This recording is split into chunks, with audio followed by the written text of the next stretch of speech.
And the window for federal employees to accept the Trump administration's buyout offer is now closed. A federal judge yesterday allowing the offer to proceed, and after that ruling, the Trump administration quickly sending an email making last night the deadline to accept. ABC's Perry Russum is in Washington. This morning, the window for the more than 2 million federal employees to accept the buyout offer is now closed, as Elon Musk and his Doge team cut the government's workforce under the direction of President Trump. Speaking remotely to the World Government Summit in Dubai overnight, Musk says he wants to delete entire agencies. It's kind of like leaving a weed. If you don't remove the roots of the weed, then it's easy for the weed to grow back.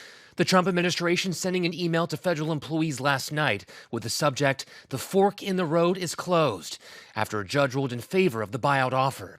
One staffer telling ABC News they received the email minutes before 7 p.m., with a deadline to respond only 20 minutes later. More than 73,000 people accepting the offer before the final email last night. This is what President Trump campaigned on doing. He's delivering on a promise that 77 million people elected him to do. Trump set to hold a news conference later today where he says he'll outline what he calls the federal government's widespread fraud and abuse uncovered by Doge across multiple agencies. I'm going to read to you some of the names that hundreds of millions and even billions of dollars have been given to. Meanwhile, a major shift in U.S. support for Ukraine. Secretary of Defense Pete Hegseth says to end the war, Ukraine would need to give up territory to Russia. As President Trump has said, stopping the killing. And so that will require both sides recognizing things they don't want to. It comes after the prisoner swap involving Mark Fogel, a U.S. teacher who was wrongfully detained in Russia.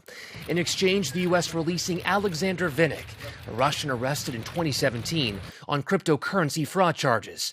Trump says he spoke with Ukrainian President Volodymyr Zelensky and Russian President Vladimir Putin yesterday. I think we're on the way to getting peace. I think President Putin wants peace, and President Zelensky wants peace, and I want peace.